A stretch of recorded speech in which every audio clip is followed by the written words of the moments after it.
Bismillahirrahmanirrahim. Assalamualaikum warahmatullahi wabarakatuh. Innal hamdalillah nahmaduhu wa nasta'inuhu wa nastaghfiruh wa na'udzu billahi min shururi anfusina was sayyiati a'malina. Man yahdihillahu fala mudilla lahu wa man yudlil falan tajida lahu waliyan mursyida.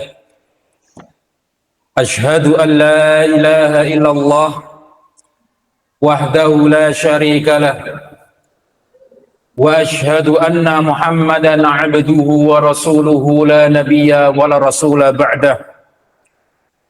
Allahumma salli wa sallim ala nabiyyina Muhammad wa ala alihi wa ashabihi wa man tabi'ahum bil huda wa bil ihsani ila yaumil qiyamah.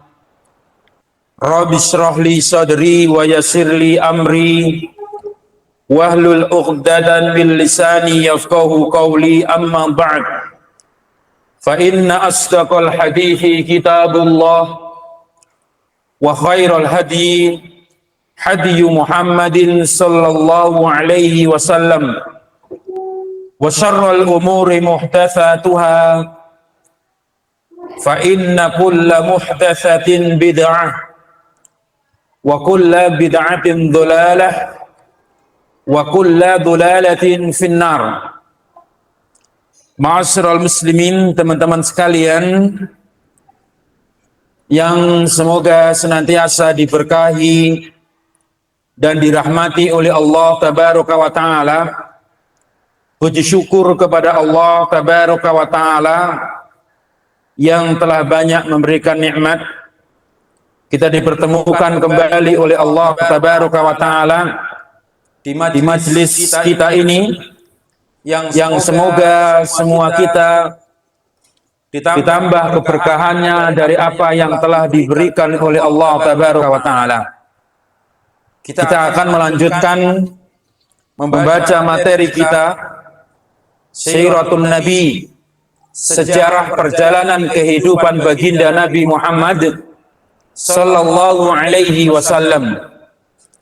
Telah kita baca di dalam pertemuan yang telah lalu, sesungguhnya kita telah membaca tentang sejarah perjalanan kehidupan beliau, baginda Nabi Muhammad sallallahu alaihi wasallam, dari keluarganya, nasab dan kelahiran beliau sallallahu alaihi wasallam, serta kehidupan beliau di masa kecilnya yang berpindah-pindah dari satu asuhan ke asuhan yang lain. Dari mulai ketika beliau berada di Bani Sa'ad dalam asuhan Halimah bintu As-Sa'diyah, kemudian dipulangkan kepada ibundanya dan kemudian diasuh oleh kakeknya, sampai kemudian beliau sallallahu alaihi wasallam diasuh oleh pamannya Abu Thalib yang amat sangat disayangi oleh beliau sallallahu alaihi wasallam. Sampai kemudian pada saat ketika beliau diajak oleh pamannya di dalam safarnya, karena saking cintanya, karena tidak tega ditinggalkan di kota Mekah, pada saat itu kemudian diajaklah ke negeri Syam, yang kemudian di tengah perjalanan kita telah mendapatkan satu kabar bahwasannya beliau ditemui oleh seorang pendeta Bahira Ar-Rahib, yang kemudian disarankan untuk kemudian segera pulang dan kembali ke kota Mekah karena kekhawatiran dan ketakutan akan bertemu dengan orang-orang Yahudi. Selanjutnya, teman-teman sekalian, kita mungkin akan membaca dari apa dari kelanjutan sejarah perjalanan kehidupan beliau sallallahu alaihi wasallam ketika beliau di masa remajanya. Di saat beliau dikabarkan berumur 20 tahun, kalau muncul pertanyaan di tengah kita, apakah juga beliau baginda Nabi Muhammad Sallallahu alaihi wasallam dalam kehidupannya ini seperti para pemuda pada umumnya, maka dikabarkan beliau pada waktu itu ada kalanya di dalam kebaikan-kebaikan yang dilakukan oleh orang-orang sekitarnya, maka beliau mengikuti kebaikan dari apa yang dilakukan oleh orang-orang pada kaumnya pada waktu itu. Termasuk di dalam kitab kita ini ada sebuah pembahasan yang disampaikan oleh beliaunya Syekh Shafi Rahman Al-Mubarakfuri dalam Harbul Fijar, yaitu peperangan Al-Fijar, peperangan yang dilakukan karena terjadinya pelanggaran di tengah kebiasaan orang-orang Quraisy pada waktu itu. Di antaranya adalah pelanggaran yang dilakukan, mereka melanggar waktu dan tempat yang dimuliakan termasuk Ka'bah Baitullah Al-Haram. Maka beliau sallallahu alaihi wasallam dikabarkan wahina kana umruhu, ketika umurnya berumur isrina sana, 20 tahun, ini terjadi pada bulan Syawal, beliau terjadi apa yang disebut pada waktu itu bifisuki ukat, yaitu peperangan antara baina qabaili Quraisy wa Kinanah. Suku Quraisy dan suku Kinanah pada waktu itu bergabung menjadi satu melawan kabilah Qais. Kabilah Qais Ailan dari satu sisi. Apa sebabnya ini? Pada waktu itu karena terjadinya pelanggaran dari apa yang telah mereka sepakati di antara tempat dan waktu yang dimuliakan. Maka pernah terjadi apa yang disebut yaitu peperangan Harbul Fijar. Yang mana peperangan ini sebenarnya pertikaian mereka itu berulang setiap tahun. Tetapi dikabarkan bahwasannya tahun yang keempat lah yang kemudian ada sedikit yang dengan peperangan di antara mereka. Dan ini termasuk dikabarkan wa qad hadara hadzal harb. Hadir dalam peperangan ini siapa? Rasulullah sallallahu alaihi wasallam. Wa kana yambulu ala a'mamihi, di mana beliau pada waktu itu membantu paman-pamannya dari suku Quraisy yang beliau bertugas pada waktu itu menyiapkan anak panah dalam peperangan tersebut. Artinya apa? Di sini nanti ada banyak pelajaran yang disebutkan bahwasanya dalam hal-hal yang di situ untuk kesepakatan kebaikan, maka beliau juga ada kalanya bergabung dengan orang-orang Quraisy pada waktu itu. Termasuk pembahasan tentang Hilful Fudul. Hilful Fudul itu juga terjadi ketika beliau berumur 20 tahun. Ketika beliau sudah mulai remaja dan dewasa, pada umur 20 tahun, pada bulan yang berikutnya, kalau Harful Fijar, itu terjadi pada bulan Syawal ketika beliau berumur 20 tahun, 20 tahun setelah kelahiran beliau sallallahu alaihi wasallam, maka pada bulan Dzulqa'dahnya, yaitu dampak dari apa yang terjadi dari peperangan ini, maka terjadilah apa yang disebut Hilful Fudul. Hilful Fudul ini terjadinya satu kesepakatan persatuannya 5 suku. 5 suku di Quraisy yang disebutkan dalam Hilful Fudul ini, ada di antara mereka Bani Hashim, ada Bani Muthalib, ada Bani Asad, dari Bani Zuhrah. Bani Zuhrah ini adalah Bani dari suku Quraisy, dari ibundanya Nabi Muhammad sallallahu alaihi wasallam. Wa Banu Taim, dan Banu Taim. Apa sebabnya? Sebabnya pada waktu itu dikabarkan wasababu anna rajulan min Zubaid jaa bisal'ati ila Makkah. Adanya namanya Zubaidi, yaitu orang yang dia berasal dari Yaman, dia datang ke negeri kota Mekah, yang pada waktu itu membawa barang dagangan, dikabarkan pada saat itu.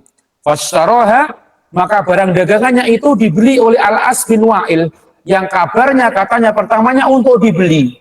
Tetapi ternyata apa? Setelah barang dagangannya itu diberikan oleh Al-As bin Wa'il an As-Sahmi ini, maka kemudian ternyata dia itu apa? Mengingkari janjinya. Tetapi kendati pun demikian, ternyata Al-As bin Wa'il ini juga mencari perlindungan dari bani-bani yang mau melindungi dirinya. Di antara adalah Bani Abdudar, dari Bani Makhzum, kemudian juga adalah Bani Jumah, dan kemudian dari Bani Saham, Bani Adi, dan kemudian maka pada saat itulah dilaporkanlah si orang pendatang ini, kemudian dia bersair seolah meminta bantuan pada waktu itu. Minta bantuan yang pada hakikatnya itu adalah sebuah kezaliman di antara mereka yang kemudian diingkari oleh sebagian di antara mereka. Termasuk siapa? Datanglah dia menemui yang kemudian pada waktu itu disampaikan kepada Abdullah bin Jad'an, yaitu pemimpin Bani Taim. Mereka berkumpul di situ. Berkumpul untuk apa? Yaitu berkumpul untuk melakukan pembelaan kepada orang yang dizalimi tersebut. Maka pada saat itulah dikabarkan Rasulullah juga ikut andil. Ikut andil dalam Hilful Fudul tersebut. Sebuah perkumpulan yang dilakukan oleh orang-orang Quraisy yang tujuannya adalah untuk menegakkan keadilan di antara tengah mereka. Kata beliaunya Syekh Syafi'i Al-Mubarakfuri dalam kitab ini disebutkan dalam Hilful Fudul di akhir kalimat itu, wa qad hadara Rasulullah sallallahu alaihi wasallam hadzal hilf ma'amamihi. Nah, di sini dikabarkan ya, teman-teman sekalian, bahwasanya Rasulullah dalam urusan orang-orang Quraisy yang di situ ada terlibat nilai-nilai kebaikan, Rasulullah ikut andil. Termasuk ketika beliau bergabung dengan Hilful Fudul yang dilakukan oleh paman-pamannya dari suku Quraisy yang membela orang pendatang, seorang pedagang dari Yaman yang dizalimi oleh penduduk kota Mekah.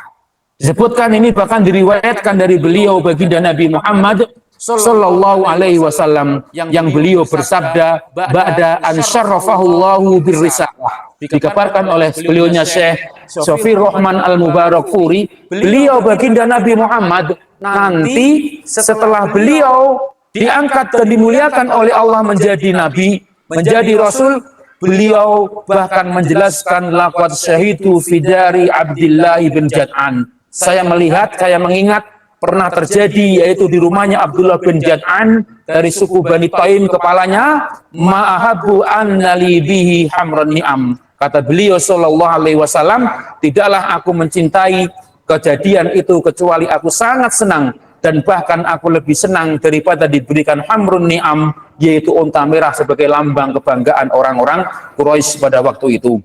Seandainya saat ini fil Islam aku diajak lagi berkumpul dan melakukan perdamaian seperti itu, maka aku niscaya akan memenuhi ajakan tersebut. Ini menunjukkan bahwasanya beliau sallallahu alaihi wasallam di masa mudanya, beliau itu meninggalkan kebiasaan kaumnya yang buruk-buruk, tetapi ketika ada sebuah hal-hal yang baik yang disepakati oleh kaumnya, beliau dikabarkan ternyata juga ikut andil bersama dengan paman-pamannya bergabung dalam kebaikan tersebut. Nah, Pak, ini kita ketinggalan nih Pak. Saya bawa kacamata.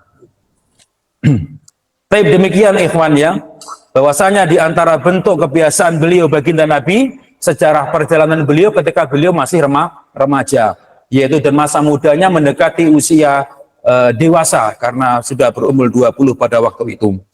Selanjutnya beliaunya Syekh Fadilatul Syekh Syafi'i Al-Mubarakfuri membahas satu pembahasan tentang hayatul amal, kehidupan usaha beliau baginda Nabi Muhammad sallallahu alaihi wasallam.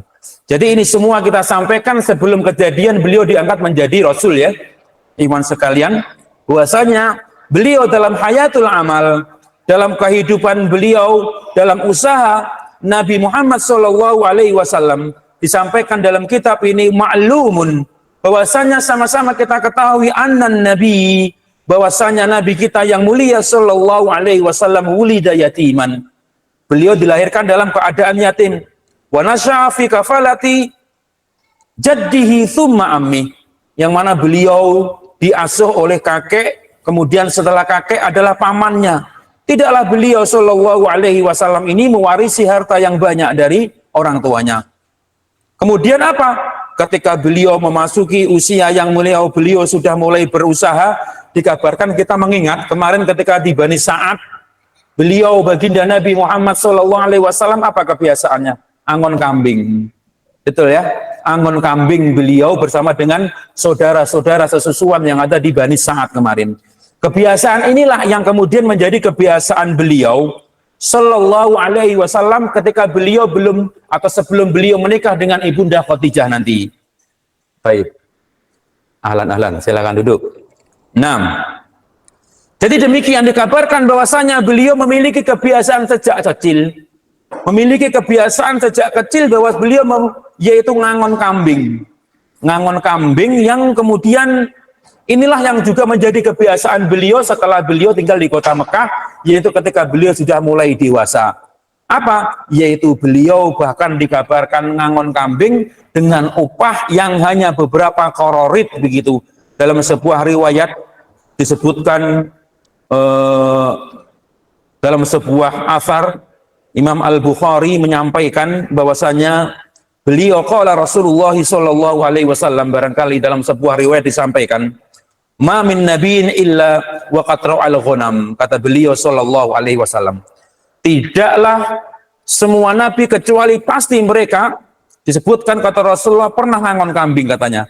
Qalu, para sahabat bertanya pada waktu itu, wa anta ya Rasulullah, apakah juga engkau juga ngangon kambing duhai Rasul? Maka qala na'am, beliau menjawab iya. Kuntu ar'aha, aku dulu ngangon kambing ala qororit, kata beliau sallallahu alaihi wasallam. Ala qororit itu disebutkan oleh Syekh Shafirman Al-Mubarakfuri, itu yaitu ukuran sedikit, juz'un yasir minad dinar, dari bagian sedikit dari bagian pecahan dinar yang jumlahnya kabarnya sekitar sepertiga dari 10 atau sepertiga dari 1/8, setengah dari sepersepuluh atau sepertiga dari 8, yang itu disebutkan kalau kabarnya zaman sekarang kata Syekh Syafir al-Mubarakfuri, yaitu qimatuhu fi hadzal zaman, yaitu berapa? Kata beliau asroh liyalat takriban, sekitar 10 rial. 10 rial ini pinten Pak Tri? Berapa duitnya?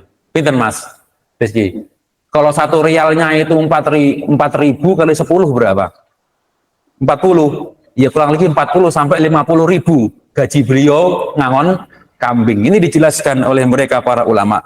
Jadi beliau Shallallahu Alaihi Wasallam memiliki kebiasaan yang dulu sejak kecil ngangon kambing. Ketika beliau sudah mulai dewasa, maka beliau dikabarkan bahwasanya juga beliau memiliki usaha, yaitu ngangon kambing. Kambingnya orang-orang Mekah pada waktu itu, yang dikabarkan oleh mereka para ulama, hadis yang menceritakan bahwasanya Nabi ngangon kambing itu banyak pelajaran yang kita bisa ambil. Di antaranya apa? Bahwasanya kita harus bersikap terlebih dahulu ma'aqadiyati ra'yil ghanami hadzallati ajma'a alaihi al-anbiya. Kita memiliki satu pemahaman bahwasanya ngangon kambing itu adalah kebiasaan mereka para nabi dan rasul terdahulu. Demikian dikabarkan oleh mereka para ulama. Nah, apa di antara hikmahnya? Kata mereka para ulama, seperti kita kutipkan dalam kitab Fiqhus Sirah, Syekh Zaid bin Abdul Karim Az-Zaid, beliau menyampaikan fi ra'yil aghnam, orang yang suka ngangon kambing itu akan memiliki satu kebiasaan alal hilmi wasyafaqah, jiwanya akan lembut. Ternyata ada hikmah di situ. Rasulullah, para nabi dan rasul yang mereka dibimbing oleh Allah Tabaraka wa Ta'ala dalam kondisi yang mereka kebiasaannya ngangon kambing, diantaranya itu. Nah, ini kita ketahui bahwasanya beliau Shallallahu Alaihi Wasallam sebelum diangkat menjadi nabi atau menjadi rasul, beliau memiliki kebiasaan itu ngangon kambing. Yang ini beliau ceritakan, kata mereka para ulama, fihi tawadu'ur Rasul sallallahu alaihi wasallam wa tasrihu biminnati minallahi tabaraka wa ta'ala. Ini termasuk ada ketawaduan Rasulullah. Rasul meskipun jadi orang beken, dia orang terkenal sebagai seorang rasul, dia menceritakan sebagai ngangon kambingnya itu tidak malu-malu diceritakan dalam sabdanya. Semua nabi ngangon kambing. Ustaz, tafadhol. Semua nabi ngangon kambing. Termasuk anta ya Rasulullah. Iya, saya juga ngangon kambing. Kata Syekh Zaid, fihi tawadu'ur Rasuli sallallahu alaihi wasallam. Ini ada diantaranya adalah hikmahnya adalah ketawaduan baginda Nabi Muhammad sallallahu alaihi wasallam, bahwasanya meskipun beliau menjadi orang besar, setelah menjadi rasul pun beliau menceritakan tidak malu, itulah kebiasaan saya dulu ngangon kambing. Dan barangkali di sini adalah sebagai satu pelajaran bagi kita semuanya, apapun yang kita lakukan selama itu adalah dalam konteks syariat, ini adalah sesuatu yang diperbolehkan atau halal, jangan malu untuk kita menyampaikannya, itulah kita. Baik, dari sini ada pelajaran sampai nanti kemudian beliau Shallallahu Alaihi Wasallam memiliki kebiasaan selain ngangon kambing, yaitu apa? Yaitu kebiasaan beliau nanti berdagang. Selain beliau ngangon kambing, ketika beliau memiliki kemampuan dan amanah yang diberikan oleh orang-orang Makkah, beliau baginda Nabi adalah melakukan kebiasaan dari apa yang dikasih judul oleh beliaunya Syekh, yaitu safaruhu ila syami wa tijaratuhu fi mali Khadijah. Ini yang mengawali bahwasanya nanti beliau baginda Nabi Muhammad sallallahu alaihi wasallam, yaitu yang memunculkan cintanya ibunda Khadijah kepada baginda Nabi Muhammad sehingga mengantarkan beliau melamar beliau sallallahu alaihi wasallam. Baik. Jadi demikian ya. Namun untuk masa remajanya Rasulullah sallallahu alaihi wasallam, tadi itu tentang kebiasaan beliau tidak malu-malu meskipun melakukan pekerjaan yang di situ hanya mendapatkan gaji hanya berapa kirot saja, yaitu sekitar 10 berapa tadi? 10 rial dalam ukuran orang sekarang, katanya Syekh Safir Al-Mubarakfuri. Baik. Usaha beliau, setelah beliau melakukan usaha di antaranya ngangon kambing, ketika beliau tadi kejadian Hilfu Fudul 20 tahun, maka dikabarkan bahwasanya beliau adalah orang yang mendapatkan amanah dari orang-orang Mekah pada waktu itu. Di antaranya adalah ibunda Khadijah, yang mana ketika beliau sallallahu alaihi wasallam walamma sabban nabiyyu sallallahu alaihi wasallam wa balagal al-futuwah faka'annahu kana yattajir. Beliau berdagang dan faqat wurida annahu kana yattajiru ma'a As-Sa'ib ibni Abi Sa'ib. Pembahasan tentang hayatul amal, Ustaz. Hayatul amal sekarang sampai hayatul amal. Halaman berapa, Ustaz, itu kalau di bukunya antum? Buku kita hanya beda 1-2 halaman. Beda penerbit ya. Nah, yang di PDF halaman berapa, Ustaz? Hayatul amal. Ini kehidupan beliau ketika masih remaja.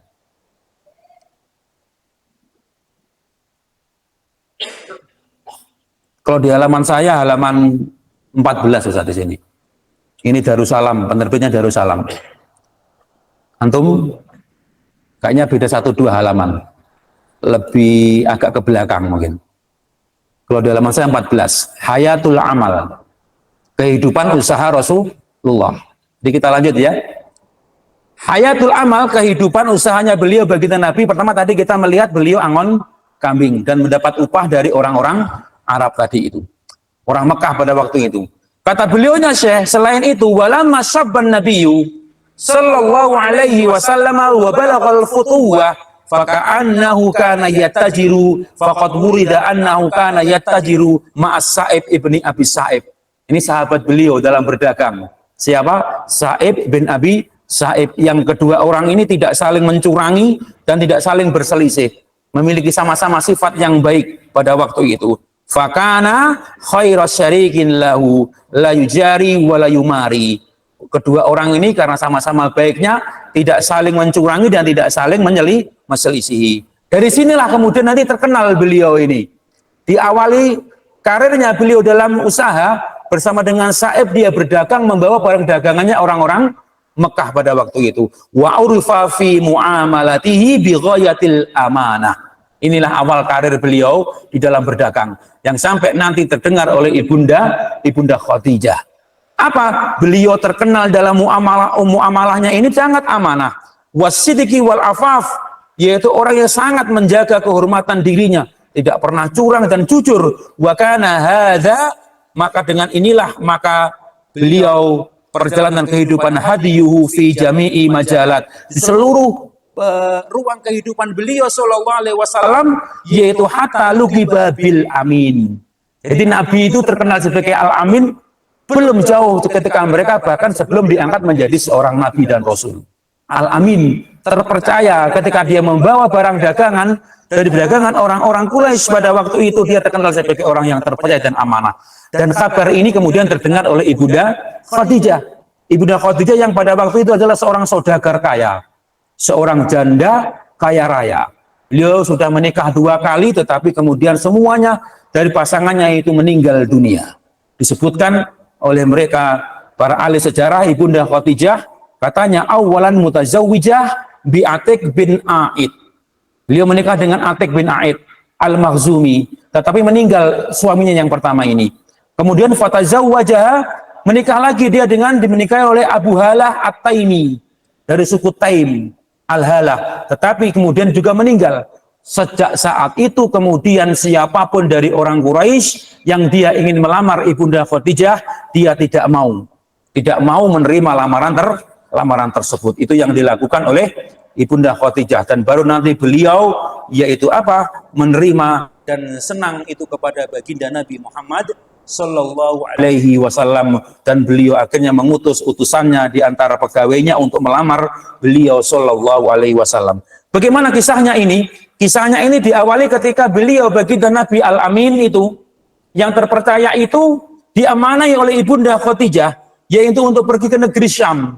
Safaruhu ila Syami wa tijaratuhu fi mali Khadijah, kata Syekh Sofyan Al-Mubarakfuri. Sudah ketemu Ustaz?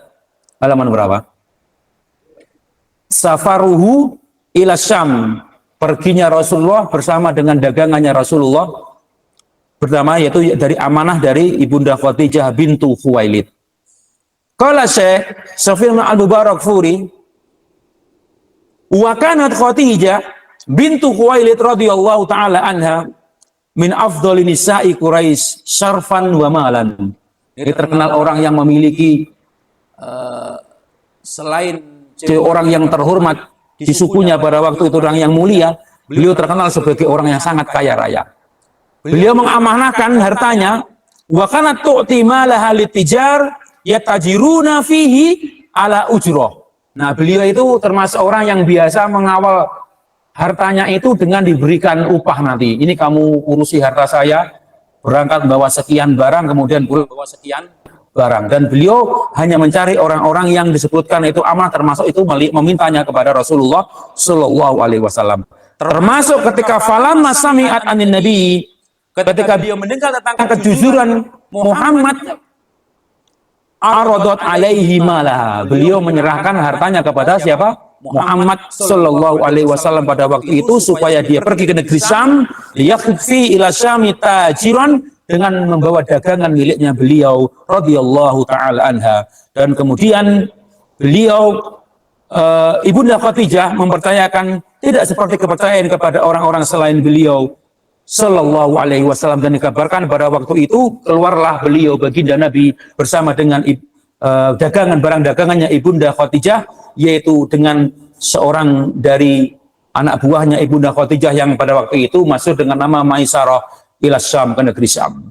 Dan pada saat itulah kemudian ketika dia pulang, ternyata Maisarah ini juga kagum terhadap beliau baginda Nabi Muhammad Sallallahu Alaihi Wasallam, dan beliau menceritakan semuanya kepada Ibunda Khadijah. Maka beliau tertegun, wahasala fi maliha minal barakah malam yasul min qabl, yang mana dia dapat keuntungan yang belum pernah dia mendapatkan keuntungan seperti itu. Maka ketika dia pulang ke Mekah dan ceritakanlah keamanan tersebut kepada Ibunda Khadijah, sampai kemudian itulah yang membuat hati Ibunda Khadijah yang lama tidak menerima pinangan siapapun untuk menerima menjadi suaminya, tetapi mendengar kejujuran beliau baginda Nabi Muhammad Sallallahu Alaihi Wasallam, beliau tertegun, dan kemudian beliau mengutus siapa? Orang untuk melamarkan Muhammad untuk dirinya. Ini para ulama menyebutkan bahwasanya ada satu pelajaran di antaranya, masing-masing kita sebagai orang muslim mukmin harus pandai-pandai memilih pasangan, yaitu pasangan yang baik. Termasuk Ibunda Khadijah memilih beliau baginda Nabi Muhammad Sallallahu Alaihi Wasallam, dan begitupun beliau Sallallahu Alaihi Wasallam memilih sebagai pasangan adalah Ibunda Khadijah, yang dalam sebuah sabdanya beliau Sallallahu Alaihi Wasallam bersabda, qala Rasulullah khairu nisaiha, yaitu termasuk Khadijah, Ibunda Khadijah adalah perempuan dari perempuan Quraisy yang paling terbaik pada saat itu. Nah, demikian disebutkan oleh beliau baginda Nabi Muhammad Sallallahu Alaihi Wasallam. Dikabarkan, singkat cerita, ra'at Khadijah minal amanati wal barakah ma yabhurul qulub. Dia melihat sesuatu yang menakjubkan dalam diri baginda Nabi Muhammad Sallallahu Alaihi Wasallam, dan akhirnya mereka cerita mengutuslah Maisarah, atau dikisahkan oleh Maisarah, wa qassa 'alaiha Maisarah ma ra'a fin nabi min qiramis syama'il, dan dari kemuliaan dari pribadi beliau baginda Nabi Muhammad Sallallahu Alaihi Wasallam. Dan ada yang membuat beliau diceritakan, membuat Ibunda Khadijah terkagum-kagum adalah yaitu ba'dul khawarik. Ba'dul khawarik itu adalah tanda kenabian beliau baginda Nabi Muhammad Sallallahu Alaihi Wasallam, di mana beliau menceritakan misalnya ketika dia menuju perjalanan ke negeri Syam, dia kadang-kadang dinaungi oleh yang disebutkan dengan awan yang menaungi dirinya, atau datang kebaikan-kebaikan dari kemudahan-kemudahan dalam perjalanan. Inilah diceritakan oleh siapa?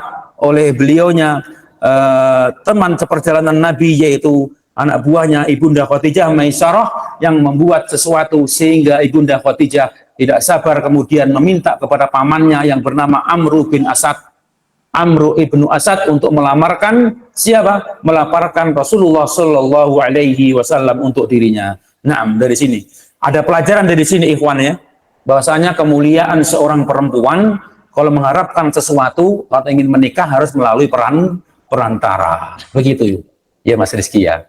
Jadi kalau ada perempuan suka dengan seorang ikhwan misalkan, jangan melangkah sendiri, WA sendiri, kemudian apa? Ngechat sendiri, itu menurunkan kewibawaan seorang perempuan. Minta perantara, minta Ustadz Effendi itu menyampaikan, saya senang dengan si fulan gitu. Nah, itu kemuliaan. Ibunda Khadijah juga begitu waktu itu. Padahal beliau orang kaya, bisa saja dia langsung melamar sendiri, kemudian orang juga banyak yang mau. Karena pada waktu itu beliau banyak yang dilamar oleh para pemuka-pemuka tokoh-tokoh Quraisy. Nah, tapi Ibunda Khadijah meminta kepada pamannya, yaitu Amr bin Asad, untuk melamarkan Muhammad pada waktu itu menjadi pasangannya. Nah, dan Rasul menikah. Rasul meskipun dikabarkan pada waktu itu beliau adalah orang yang dikabarkan sejak kecil tidak memiliki harta. Beginilah laki-laki. Rasul menunjukkan thumma tamma hadza azwaj ba'da ruju'ihi minasyam. Baru pulang dari negeri Syam 2 bulan, bisyahraini wa ayyam, 2 bulan beberapa hari, beliau dilamar, dan pada waktu itu maka umur beliau dikabarkan umurnya berapa? 25 yang masyhur ya, Rasulullah Shallallahu Alaihi Wasallam. Sedangkan Ibunda Khadijah, para ulama di sini ada berselisih pendapat, yang paling masyhur umurnya 40. Meskipun ada pendapat yang lain, beliau pada waktu itu berumur 28 tahun. Nah, begitu. Tapi pada waktu itu apa yang dilakukan oleh Rasulullah? Rasulullah ya memberikan mahar sesuai dengan apa yang berlaku pada waktu itu. Di antaranya ya beliau banyak memberikan sebagai maharnya pada waktu itu. Baik, demikian fatazawwajaha, dan kemudian dinikahilah Ibunda Khadijah oleh beliau baginda Nabi Muhammad Sallallahu Alaihi Wasallam. Dan nanti dikabarkan ikhwan ya, bahwasanya semua hampir anaknya beliau baginda Nabi Muhammad Sallallahu Alaihi Wasallam semuanya dari rahim Ibunda Khadijah. Meskipun beliau memiliki beberapa istri yang lain, tetapi dikabarkan dari beliau Rasulullah Sallallahu Alaihi Wasallam dikaruniai keturunan yaitu dari Ibunda Khadijah. Dalam ini beliaunya Syekh Syafii Al-Mubarak Furi menyebutkan bahwasanya auladuhu min Khadijah, yang masyhur disebutkan adalah ada namanya Qasim, Zainab, siapa lagi? Ada selain Qasim, Zainab, Masya Allah. Padahal. Qasim, Zainab, Ruqayyah, Ummu Kulthum, kemudian Fatimah, dan satunya adalah Abdullah. Meskipun ada beberapa pendapat Qasim inilah Abdullah, tapi Ibnu Qayyim Al-Jauziyah menyebutkan ini. Dan semua anak baginda Nabi Muhammad Sallallahu Alaihi Wasallam semuanya bahwasanya waqad matal banun kulluhum sighara. Ini masyhur ya. Semua kita bahwasanya anak Nabi baginda Nabi yang laki-laki semuanya meninggal ketika beliau masih kecil. Apakah itu Qasim atau Abdullah? Kalau yang lain bagaimana? Yang lain semuanya dikabarkan bahwasanya yang perempuan-perempuan ini amal banat faqad atrakna, mereka semuanya kulluhunna zamanan nubuwah. Mereka bertemu dengan sampai ayahandanya diangkat menjadi nabi dan rasul. Fa aslamna, semuanya mereka masuk Islam. Bahkan mereka hajarna, thumma, kemudian ada yang mereka meninggal, dan sebelum Nabi Muhammad SAW kecuali siapa? Semuanya meninggal sebelum Nabi Muhammad meninggal kecuali Fatimah. Fatimah ini anak Nabi Shallallahu Alaihi Wasallam radhiyallahu taala anha, yang kemudian dikabarkan beliau meninggal setelah 6 bulan, yaitu meninggalnya beliau Shallallahu Alaihi Wasallam. Baik, demikian. Kalau nanti semuanya hijrah ya, semua hijrah kecuali yang hijrahnya belakangan itu Zainab. Zainab ini yang terkenal dengan apa namanya? Ya dikabarkan ya Masya Allah cintanya kepada suaminya Abul As yang sampai pada waktu itu beliau itu pernah mengirimkan perhiasan dari Ibunda Khadijah ketika perang Badar nanti. Perang Badar ketika suaminya tertahan sebagai tawanan perang dalam perang Badar, ya Zainab ini yang mengirim perhiasannya Ibunda Khadijah yang membuat ternyuh hati Rasulullah Shallallahu Alaihi Wasallam sehingga meminta izin kepada para sahabat supaya membiarkan Abul As untuk tidak memberikan tebusan dari keluarganya yaitu putrinya yang bernama Zainab dan dipulangkan dirinya bersama dengan kalungnya tersebut dengan syarat untuk membiarkan Zainab untuk hijrah ke kota Madinah. Nanti perang pada tahun 2 Hijriah nanti tapi kita akan pelajari juga tentang hal ini. Sampai kemudian ini adalah dua pasangan yang saling mencintai antara Zainab dan Abul As. Setelah ditinggal ke kota Madinah, Abul As ini tidak bisa hidup tenang tanpa istrinya tadi itu. Sampai kemudian beliau menyatakan keislamannya dan kemudian pergi ke kota Madinah. Nah, dan hidup beberapa saat dan sempat dikaruniai beberapa anak setelah masuk Islamnya. Nah, demikian. Itu anak-anak baginda Nabi Muhammad Sallallahu Alaihi Wasallam. Selanjutnya, ini kita membicarakan tentang kehidupan Rasulullah sebelum diangkat menjadi Rasul. Saya berharap teman-teman semuanya, termasuk di antaranya tadi ya, Rasulullah menang dalam beberapa hal yang itu adalah perkara tersebut merupakan sebuah kemaksiatan atau yang tidak mencocoki naluri baik hatinya Rasulullah, beliau tidak ikut campur. Tetapi perlu diingat, ada beberapa kejadian yang ternyata Rasulullah dikabarkan ikut andil dan bergabung bersama dengan orang Quraisy dalam hal-hal kebaikan. Contohnya apa? Apa yang jadi antum baca? Tadi, ya betul, termasuk merenovasi Ka'bah. Di antaranya lainnya adalah apa? Hilful atau harbul fijar. Perang fijar tadi itu karena ada pelanggaran konsekuensi kebiasaan yang baik di tengah masyarakat orang-orang Quraisy. Termasuk melanggar tempat yang dimuliakan, Ka'bah, dan waktu yang dimuliakan. Sehingga terjadi perang Halful Fijar. Itu ketika beliau berumur 20 tahun pada bulan Syawal kejadiannya. Beliau juga pernah bergabung dengan Hilful Fudul. Hilful Fudul itu adalah apa? Sebuah perjanjian untuk mengedepankan keadilan. Di saat pada orang-orang Yaman mendapatkan kezaliman dari orang Quraisy pada waktu itu. Yang kemudian bergabunglah 5 suku untuk melindungi orang Yaman tersebut. Itu Rasulullah juga bergabung bersama dengan paman-pamannya. Jadi kita mendengar dalam urusan-urusan kebaikan, Rasulullah itu tidak meninggalkan masyarakatnya total. Yang baik-baik beliau bergabung, termasuk ada Harful Fijar, ada Hilful Fudul, ketika beliau berumur 20 tahun. Tetapi dengan kecenderungan yang buruk, beliau tidak mau. Termasuk kecenderungan yang baik yang dimaui Rasulullah, dan Rasul ikut bergabung adalah apa? Bina'ul bait wa qissatut tahkim. Bina'ul bait ini kejadian ketika Ka'bah itu sedang rusak karena kena banjir. Dan kemudian akhirnya mereka kabarkan Ka'bah itu beberapa kali terjadi kerusakan.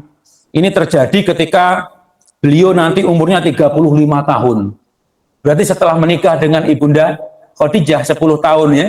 Baik. Rasulullah juga bergabung dengan masyarakatnya. Disampaikan katanya, walama balaghat, ketika pada waktu sinnuhu khamsan wa thalathina sana.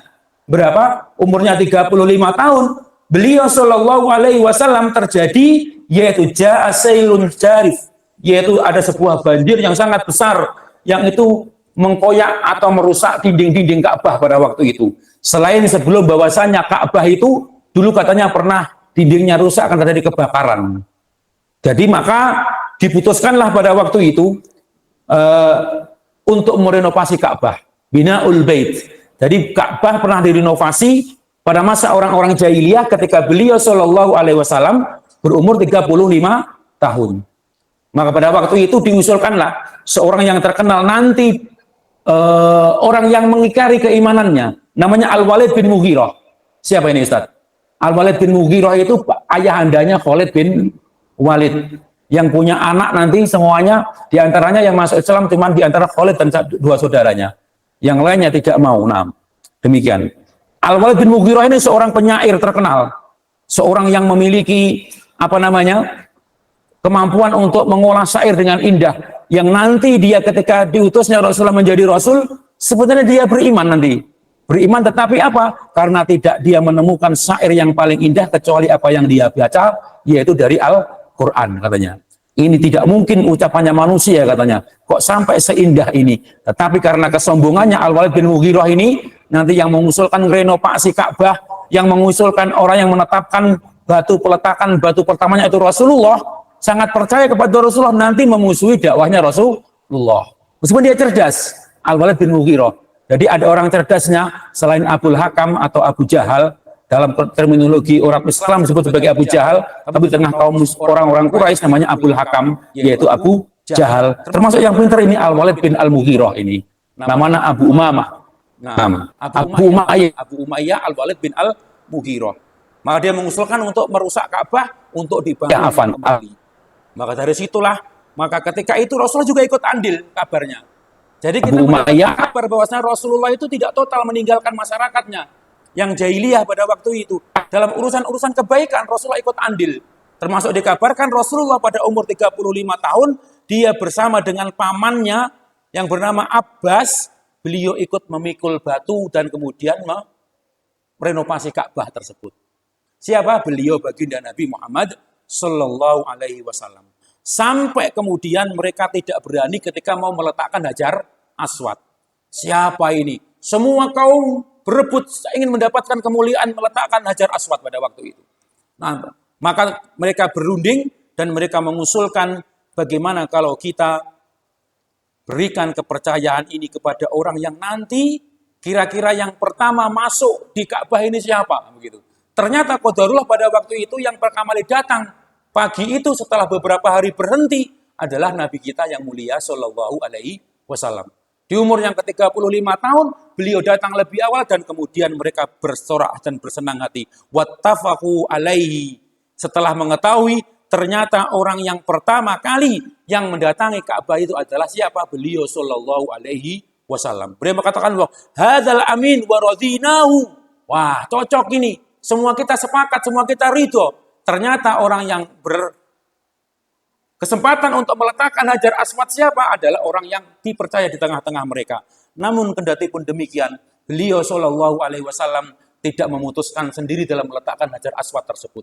Apa yang beliau lakukan? Beliau dalam kitab ini disebutkan bahwasanya beliau pada saat itu mengajak semua ketua suku di situ untuk mendapatkan kehormatan memegang dari masing-masing pucuk kain yang diberikan oleh Rasulullah. Jadi Rasulullah itu pinter.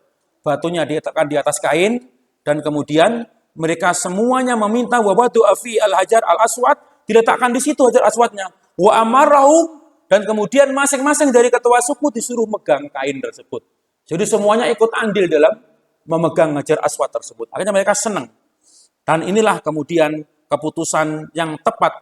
Wa kana halan hasifan radiyallahu bihi al-jami, yang disepakati oleh semua orang, dan akhirnya semua mereka merasa juga mendapatkan kehormatan. Ini adalah Rasulullah.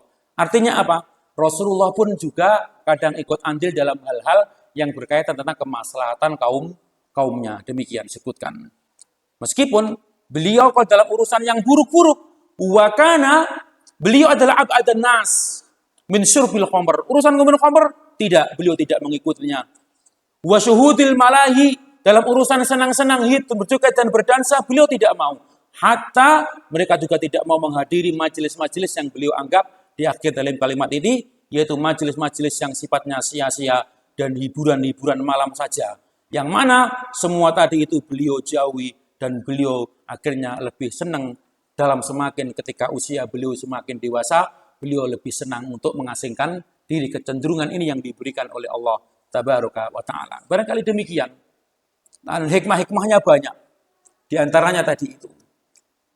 Para ulama menjelaskan di antara dalam hal-hal dari kaum kita yang kita itu mengandung kemaslahatan, kita tidak mengapa untuk yaitu andil dan bergabung dengan kebaikan tersebut. Tetapi dalam urusan kemaksiatan, maka kita harus meninggalkannya. Baik. Saya akan meringkas tentang ini.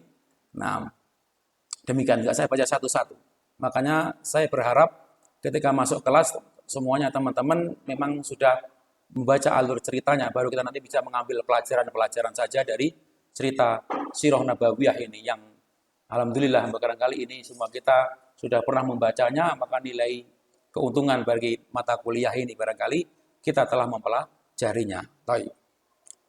Selanjutnya Syekh Syafii Al-Mubarakfuri setelah menceritakan tentang kehidupan masa kecil dan masa remajanya Rasulullah Shallallahu Alaihi Wasallam, sampailah Rasulullah dalam umur yang matang di saat beliau memiliki kecenderungan setelah binaul Ka'bah tadi itu beberapa tahun, selama 3 tahun sebelum beliau berumur 40 atau 41, nanti perselisihan para ulama umur berapa diangkatnya beliau menjadi nabi dan rasul, ada yang bilang 40, ada yang bilang 41. Mana yang benar? Coba kita baca, barangkali kita akan mendapatkan titik temu dari apa yang disampaikan oleh mereka para ulama ahli sejarah. An-nubuwah wa da'wah. Halaman berapa Ustaz? Di halaman saya di halaman 18.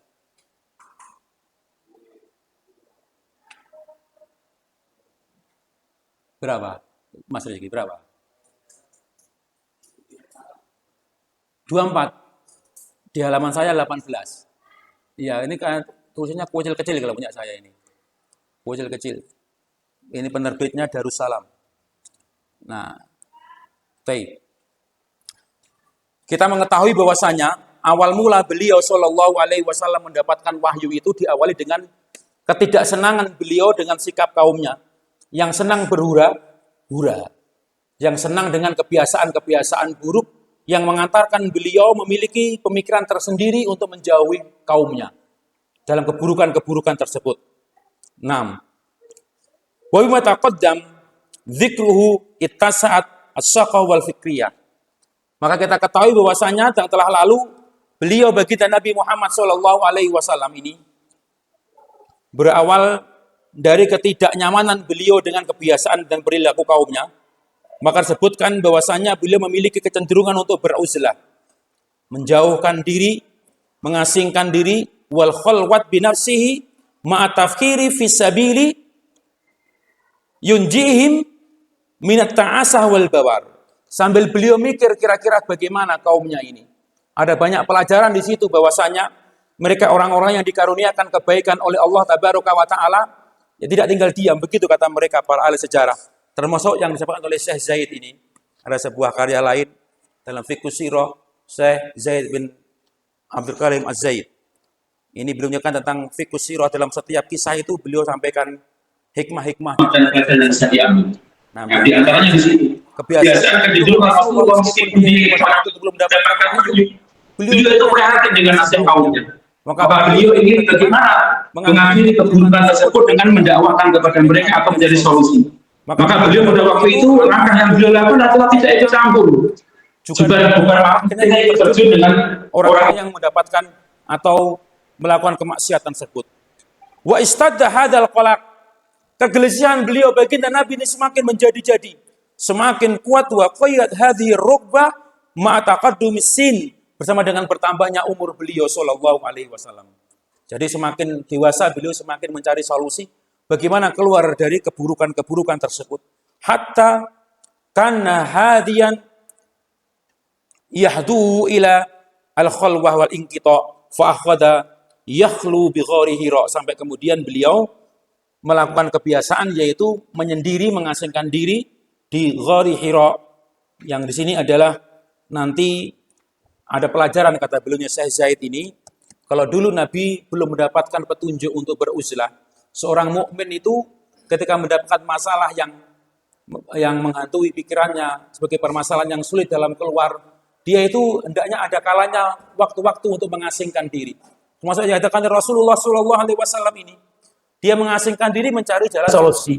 Tetapi beliaunya Syekh Zaid mengatakan, kalau kita sekarang di bawah risalah kenabian, risalah Nabi mungkin dengan berkholwat di malam hari, di sepertiga malam untuk sholat tahajud, kata beliaunya begitu. Rasulullah begitu. Beliau selama 3 tahun, selama beliau semakin gelisah dengan keadaan kaumnya tadi itu, salah sanawat 3 tahun lamanya beliau menyendiri. Bulan yang dipilih bulan apa? Bulan Ramadan. Betul ya? Bulan Ramadan yang dipilih setiap dalam 1 tahun 1 bulan. Setiap dia selesai dari berkholwat di bulan Ramadan tadi itu, akhir pada bulan Ramadan beliau nanti turun gunung dan kemudian tawaf di Ka'bah dan kemudian menemui keluarganya. Itu beliau lakukan selama 3 tahun lamanya. Sampai kemudian tahun yang terakhir beliau kemudian bertemu dengan malaikat dan mendapatkan wahyu. Nah, ini yang disebutkan oleh mereka para ahli sejarah. Tentunya semuanya telah kita membacanya dan kita tidak akan baca secara terperinci satu demi satu. Pertanyaannya, berapa umurnya baginda Nabi Muhammad SAW pada waktu itu? Mereka ada yang berselisih, katanya umurnya Nabi Muhammad SAW pada waktu itu umurnya 40. Ada yang mengatakan umur beliau SAW umur 41. Di mana perbedaan kok bisa berbeda pendapat ini? Padahal ketika itu sejarah sudah mulai dipelajari. Perbedaan apakah umur Nabi ketika waktu itu umur 40 atau 41 ini adalah hanya berkaitan perbedaan di dalam menghitungnya dari segi tahun apa. Apakah tahun Komariah atau dari tahun Hijriah. Nanti begitu. Ya, kok kebalik. Apakah Komariah atau tahun Miladiyah. Ada yang pakai Masehi begitu. Disebutkan pada waktu itu ketika beliau mendapatkan wahyu itu dikabarkan umurnya adalah arba'ina sana dan lewat 6 bulan. Wasittata ashur. 40 tahun, 6 bulan, 12 hari, yauman. Itu kalau diukur dengan ukuran tahun apa? Ini sama dengan kalau diukur dengan tahun yang ukuran yang berbeda dengan tahun Samsiahnya sama dengan 39 tahun yang diukur lebih sekitar 3 bulan dan 22 hari. Makanya kalau dia mengukur dari tahun Samsiah yang 29 lewat 3 bulan 22 hari tadi itu menginjak umur beliau yang ke-40 dari ukuran tahun Samsiah. Ada yang berpendapat 41, itu karena mereka menghitung dari komariahnya 40 tahun, 6 bulan, 12 hari. Itu disebutkan oleh mereka para ulama ketika beliau mendapatkan wahyu tersebut. Umurnya 40 atau yang bilang 41 tahun kalau diukur dari kaum komariah. Karena hitungan bulan dari dulu juga sudah ada. Nah, tapi demikian an-nubuwah wa dakwah. Baru kemudian beliau mendapatkan wahyu ini tadi itu. Dan sebelumnya tanda-tandanya itu sudah nampak. Beliau sudah ketika masih kecil sudah tahu bahwasanya pada waktu itu tanda kenabian tersebut. Sampai kemudian beliau berumur 40 atau 41 tahun tadi itu yang disebut ini adalah wasinul kamal. Umur kedewasaan. Ibnu Qayyim al-Jauziyah membagi umur manusia itu adalah masa sababah yaitu masa anak muda, kemudian masa al-kuhulah, masa muda dewasa dan syaikhah. Sudah tua. Orang itu kalau sudah berumurnya 40 ke atas, seharusnya sudah memulai nampak, nah nilai nalarnya sudah mulai muncul kesempurnaan. Maka tadi kalau ada orang tua umur 40 belum menemukan jati dirinya, kata Allah sebutkan harus banyak-banyak berdoa kepada Allah tabaraka wa ta'ala. Demikian yang disampaikan oleh mereka para ulama. Baik, baru kemudian bahwasanya beliau Shallallahu Alaihi Wasallam setelah bertahanus atau berkholwat tadi itu mendapatkan wahyu yang diceritakan dalam kisah yang masyhur ketika beliau Shallallahu Alaihi Wasallam yaitu mendapatkan wahyu dari malaikat Jibril yang pada waktu itu membuat beliau takut. Ini sudah diceritakan ya, sudah sering kita baca ya. Baik, sering kita baca ini. Kita mengingatkan kembali bahwasanya pada waktu itu tiba-tiba datang malaikat yang mengatakan Iqra qultu ma ana biqari. Saya tidak membaca. Siapa kamu? Fa'akhadani fa'akhadani tsaniyah. Maka dia dekap diriku, dia peluk sampai aku terengah-engah yang kedua kalinya. Hatta balagha minil juhud. Sampai saya itu kesulitan untuk bernapas, kata Rasulullah SAW. Dipeluk oleh orang tersebut. Tsumma arsalani, kemudian dia melepaskan aku ke dia. Iqra faqultu ma ana biqari. Saya tidak bisa membaca sampai tiga kali. Baru kemudian beliau Shallallahu Alaihi Wasallam diajarkan Iqra bismi rabbikal ladzi khalaq khalaqal insana min 'alaq Iqra wa rabbukal akram alladzi 'allama bil qalam 'allamal insana ma lam ya'lam. Ini kisah sesuatu yang membuat takut Rasulullah, kejadian yang belum pernah beliau ketemu itu. Zamiluni setelah dia pulang menemui istrinya Ibunda Khadijah, dan ini adalah ada kisah kesetiaan Ibunda Khadijah di saat-saat seperti itu beliau sebagai istri yang menguatkan, yaitu baginda Nabi Muhammad sallallahu alaihi wasallam dengan ucapannya, wallahi kalla ma yukhzika Allah abada. Allah tidak akan menyia-nyiakan kamu. Ini hikmah ya. Kalau dalam bukunya Syekh Zaid ini disebutkan di antara fikih sirahnya, beginilah tadi kalau kita sarankan, hendaknya masing-masing seorang mukmin mukminah mencari pasangan yang baik yang bisa menguatkan dirinya dalam agamanya. Istrinya pada waktu itu tidak nakut-nakuti. Padahal itu kejadian di luar adat, di luar kebiasaan, di luar nalar. Tetapi beliau malah menguatkan. Di sini dalam Syekh menyebutkan, begitulah seorang pasangan yang berhasil menemukan pasangan yang baik, yang kemudian agamanya semakin kokoh dan semakin kokoh dengan pasangan yang hadir dengan dirinya. Kata dunia Syekh Zaid begitu. Baik. Dikatakan demikian. Ibunda Khadijah menguatkan pada waktu itu. Tidak ngentang-ngentai. Wallahi kalla ma yukhzika Allah abadan. Innaka latasihul rahim. Engkau adalah orang yang baik, wahai Muhammad. Engkau saling menyambung silaturahim. Engkau saling menanggung kekurangan-kekurangan orang lain. Engkau memberikan bantuan kepada orang yang kekurangan. Dan sebaik kebaikan-kebaikan diungkapkan. Sampai kemudian, ayo aku antarkan fantolaka bi Khadijah hatta atad bi Waraqah bin Naufal. Seorang pendeta yang bernama Waraqah bin Naufal pada waktu itu. Ini adalah yang disebutkan, beliau ini adalah ya dari Bani Asad bin Abdul Uzza, yang kemudian ini adalah anak pamannya Khadijah, karena beliau ini adalah dari keluarga bangsawan ibunda Khadijah ini, termasuk paman-pamannya, anak pamannya juga seorang pendeta pada waktu itu. Nah, wakana yang mana beliau adalah imro'an tanassor fil jahiliyah, orang yang diantara orang yang mengikuti ajaran Nasrani pada saat jahiliyah tersebut. Waraqah bin Naufal. Wakana yaktubul kitab Ibrani, dia menguasai bahasa Ibrani, dan kemudian faqalat lahu Khadijah ya ibna ammi isma min bani akhi. Dengarkan apa yang disampaikan oleh anak dari saudaramu ini. Kemudian Waraqah bercerita, ya ibna akhi madza tara? Apa yang kau lihat wahai Muhammad? Kemudian fa akhbarahu Rasulullah sallallahu alaihi wasallam. Pada saat itulah dikabarkan oleh beliau sallallahu alaihi wasallam khabra ma ra'a. Kabar tentang apa yang dia lihat. Kemudian ketika diceritakan hal tersebut, Waraqah sebagai orang yang mengetahui tentang ajaran-ajaran sebelum ajaran Nabi Muhammad, yaitu dari agama Nasrani, beliau menyampaikan faqala lahu Waraqah hadan namus. Ini adalah namus. Namus itu tanda kenabian. Hadan namus alladzi nazzalallahu ala Musa. Ya laitani fiha juz'a au qawiyya jalada. Seandainya nanti aku masih kuat ketika kamu datang wahyu itu kepadamu, laitani akun hayyan, kalau saya masih hidup, kata beliau Waraqah, aku akan membantumu di saat kaummu mengusirmu dari tempat tinggalmu. Ini namus, tanda kenabian, dan menjadi sunnatullah. Kalau katanya Syekh Zaid dalam kitab ini, beliau menyampaikan bahwasanya itulah sunnatullah orang yang mengajarkan risalah kenabian. Pasti akan dimusuhi. Pelajaran yang kita bisa ambil para juru-juru dakwah nanti akan mendapatkan pelajaran yang sama. Sunnatullah, dia yang menjalankan risalah, menyampaikan risalah kenabian, pasti akan mendapatkan sunnatullah yang sama, akan dimusuhi oleh orang-orang yang membencinya. Apalagi pelajaran lagi Ustaz? Sebutkan diantaranya apa yang kita bisa ambil dari kisah ini. Kata Syekh Zaid dalam kitab ini, beliau menyampaikan di antara pelajarannya adalah bahwasanya akan datangnya Nabi akhir zaman itu juga dikabarkan di kitab-kitab terdahulu.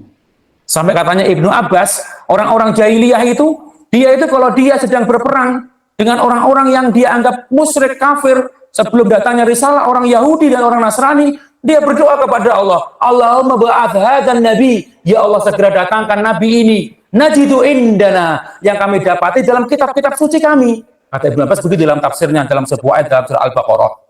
Najidu indana naqtulul musyrikin, kami akan perangi orang-orang musyrik itu. Itu orang-orang Yahudi dan Nasrani dulu. Maka pelajarannya bahwasanya orang-orang dari kitab terdahulu, apakah Yahudi atau Nasrani, sebenarnya sudah mendapatkan kabar kenabian Rasulullah Shallallahu Alaihi Wasallam. Itu ditulis dalam kitab-kitab mereka, termasuk Waraqah ini. Dia juga tahu, ketika dikisahkan tentang Rasulullah, dia tahu bahwa Rasul itu adalah Nabi akhir zaman yang dikabarkan dalam kitab mereka. Baru kemudian disitulah, tapi waktunya sudah habis. Nah, padahal kita harus ringkas semuanya ini. Tidak mungkin kita ceritakan semuanya, tapi alur-alurnya semoga kita nanti menjadi murojaah yang menjadi teringat kembali. Cukup Pak Tri ya. Aku lu mata sema'un wa astagfirullahaladzim. Walhamdulillahirabbil alamin. Sekali lagi, mudah-mudahan murojaah kita ini mengingatkan kembali tentang kisah manusia mulia sama-sama sebagai pembelajaran di mata kuliah kita yang semoga diberkahi oleh Allah Tabaraka wa Ta'ala. Naam. Baik. Mungkin cukup kita tutup dengan doa kafaratul majelis. Subhanakallahumma wa bihamdika asyhadu alla ilaha illa anta wa astaghfiruka wa atubu ilaik. Aku lu matasma'un wa astaghfirullahaladzim walhamdulillahi rabbil alamin. Assalamualaikum warahmatullahi wabarakatuh.